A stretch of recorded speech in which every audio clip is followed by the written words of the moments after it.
Hi guys, welcome to Game On, Birthday Edition Part 3. Huzzah! So earlier this week was our official 1-year anniversary of Game On, and Justin and I both did videos talking about answering a viewer's question where we talked about projects that we always wanted to do but didn't have time for. So check those videos out for sure if you haven't seen them yet. But this video is sort of the second part of our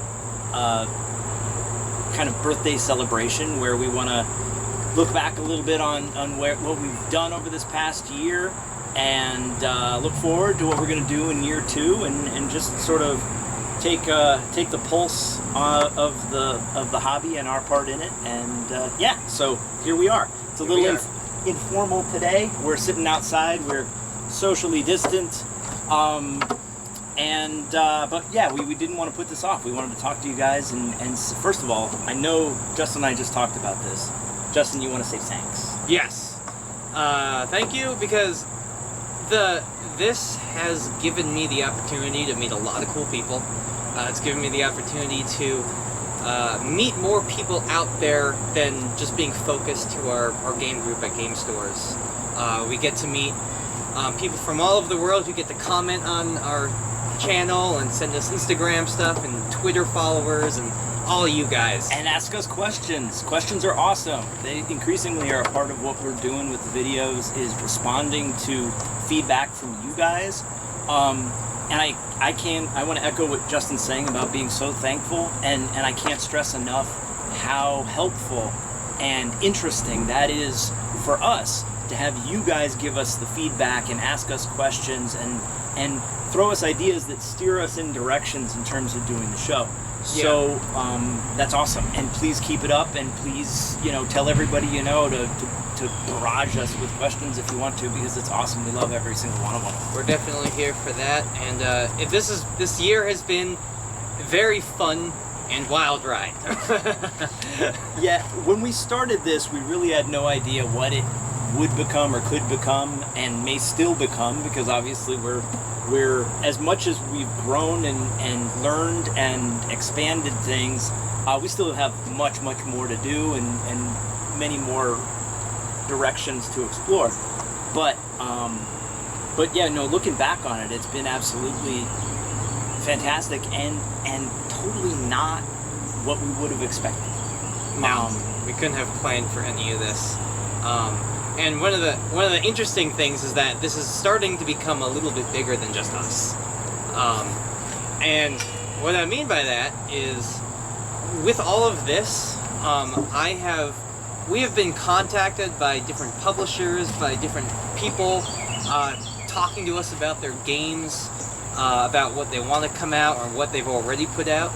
And it's expanded my horizons. I already thought that I knew a decent amount of stuff when it comes to role-playing games, but yeah, there's just a drop in the bucket that I know.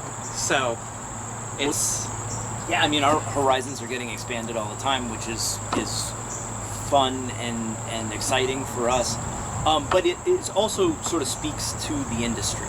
One of the things that I think is so fascinating is, like, I've been into RPGs long enough that I remember where the industry was, 20, even 30 years ago, and where it is today. And one of the things that's changed so much is the advances in technology with respect to digital publishing, both in ebook form, PDFs and what have you, but also publishing on demand. Doing a book in digital form that allows you to print it basically a copy at a time, or whenever you have a need to print it, you can have a publisher take your project and make as many or as few copies as you need, and over whatever time period. Now, that may seem like kind of insider-ish stuff, but I'll tell you, what that has allowed people to do is average Joes, or, well, not average, because if you're into RPGs, none of us is average, we're weird, but, and exceptional too, but they it allows people to take a passion project and make it real in a way that in previous generations they could not do. Yeah, definitely. Because I mean, you've been in publishing a lot longer than I have, Yeah. and well, yes, just straight fact. Code. That is code for I'm old. But even when I was in college, gosh, 10 years ago. I was gonna say, what was that? 9 months ago.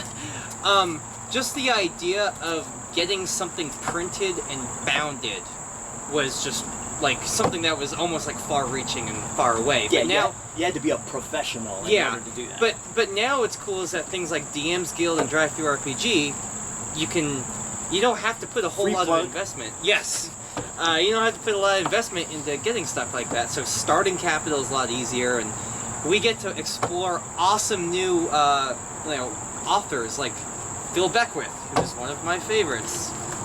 The new rank. You want to hold it up? No, you're talking about the guy. Yeah. I mean, Free plug. free plug. We've been having conversations with Phil for a while because I did a review on one of his haunted house games that he put out, and he sent us some cool stuff to check out. And I ended up liking his Wranglers of West Hollow setting so much that I just bought the print-on-demand book, which, by the way, for less than $20, I don't know exactly how much it was. It was between 12 and like 15. You get something that's better quality than you would find in a lot of places for that much money. Yeah, this is something that actually when Justin first showed it to me, full disclosure, he mentioned I'm in publishing. I've been an editor for a gazillion years. Outside of the gaming world, I'm a professional editor and writer. When he showed me this book, I was like, how much? How much did that cost? The production quality of this book is on par. Well, no, I mean on par. It's a professionally produced a book. It's color. The layout is nice. The print quality is very good, and the price is like what you would have seen for a book like this in the 90s. Like 12 or 15 bucks, whatever it is for this, is just a hell of a bargain by today's standards. And that just speaks even more to what technology has allowed people to do. Is produce a book like that affordably and get it out in the world so everybody can enjoy it, and so much so that Justin's like, yeah, man, here's my money, take it, I'm thrilled. Yeah, even if they give us a free copy of it, I'll still pay more, or I'll still pay some for something this quality. Which is what happened, right? He sent us the ebook version of it, and it was impressive enough that Justin was like, this is worth my money. I'm gonna pay for this. Yeah. And so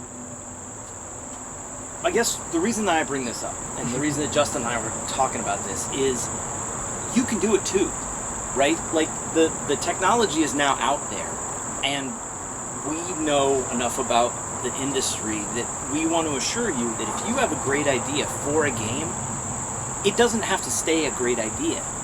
It can become a great book, whether that's a self-published ebook, or you take the next step and send it to a small volume digital publisher who turns it into a book like this. It's doable. It's doable on a average guy's budget. So in a way that has never been possible before, which makes us like super excited for the industry because we get to see all of these cool, unusual, original games from places. And it expands our experience too. I'm like rambling on. No, Justin, you got another one that you want to talk about, right? Well, yeah, I mean another small publisher, Monkey Fun. I don't know too much about them, but I picked this up on Free RPG Day, and I paid what was probably fair for something like this, and it was it looks like there's plenty of fun to be had in here. I've read some of it. I can't give you a full review of it, but it's definitely, according to the Drive-Thru RPG, what they're saying online, it's like a combination of 30 Days of Night, we said, and Twin Peaks, which, you know, I'm very uncultured and I haven't seen either of those. Which off camera, I will explain to the youngin what those two things are. But Twin Peaks has Mr. Clough, right? From the live-action Inspector Gadget movie. You can go now. I'll handle the show from here. That dude from Dune. But where we want to get away from, well, actually what another big topic I kind of want to discuss is that there is more to role-playing games than some of the big ones that people may or may not get stuck into.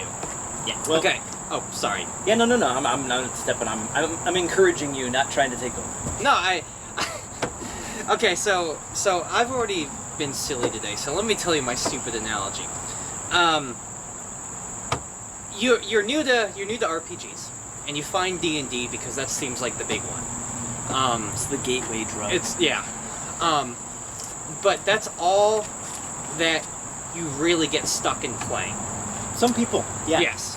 They find D&D, and D&D is cool enough that they never look beyond D&D. They just get into that mode, and they play it, and they play it, and they play it, and they love it, and they become experts in it, and they run it, and they do all those things. But that's their world stays small. Yes, and that's, you know, awesome that you like it.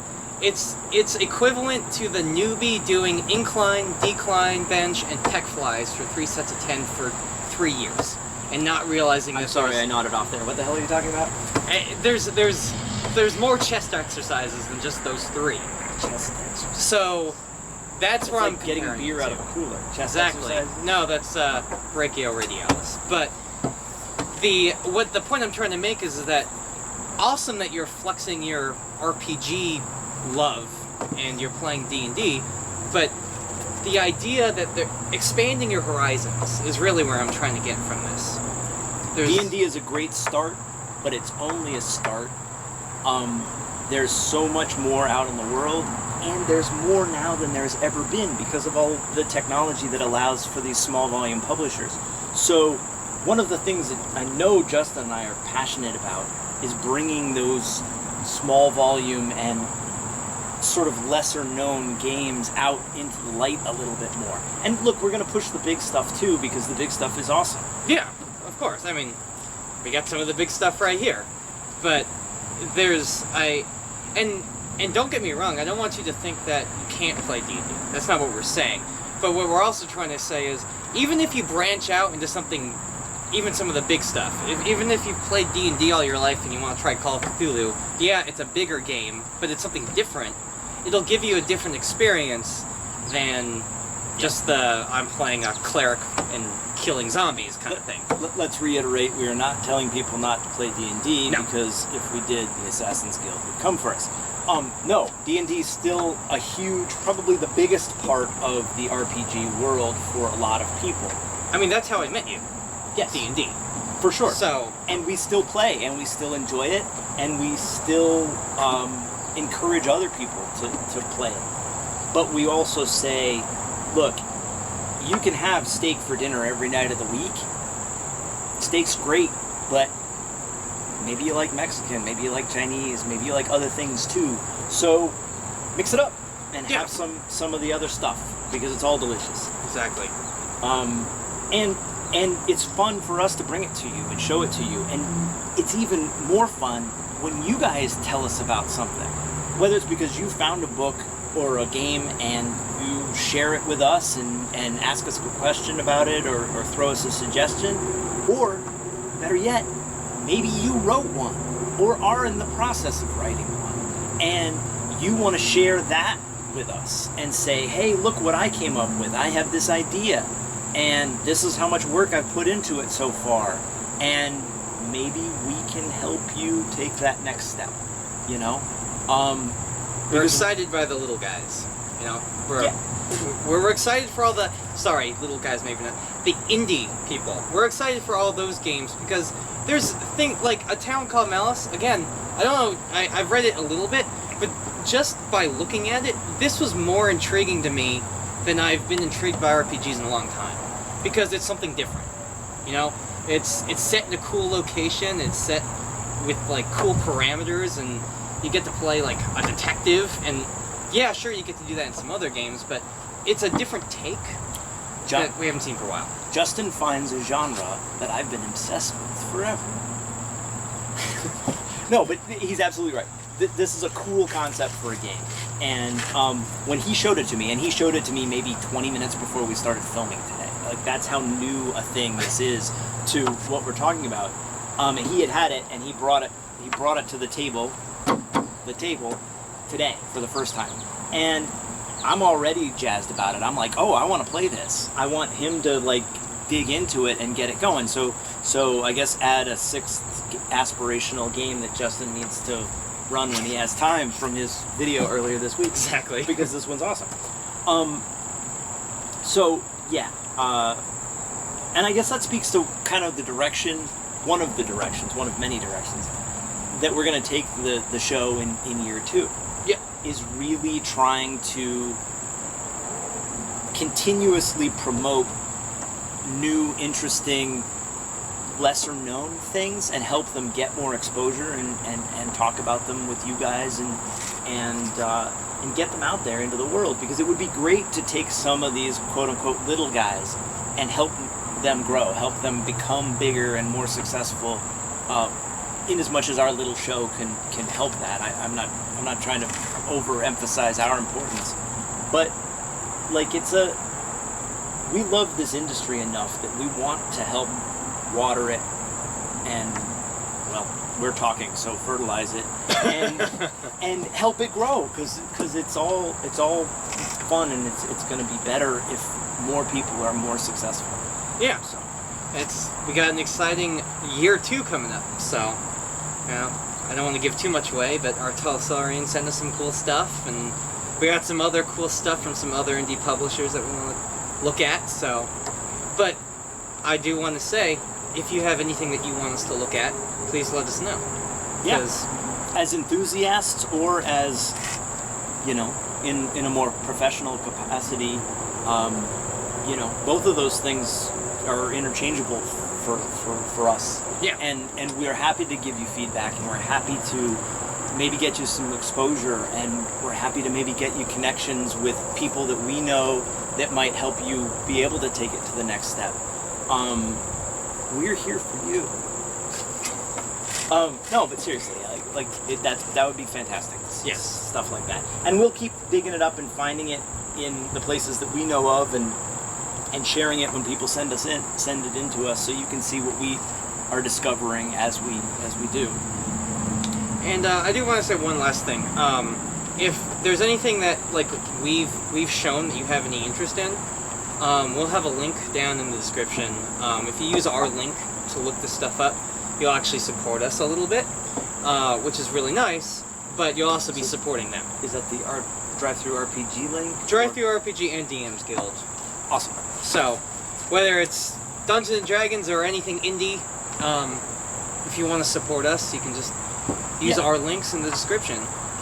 And you can also follow us on Twitter, Instagram, Facebook, and we love to interact with you guys. That's one of the biggest things that we really enjoy. And that's how I've grown the most, by meeting all these cool people.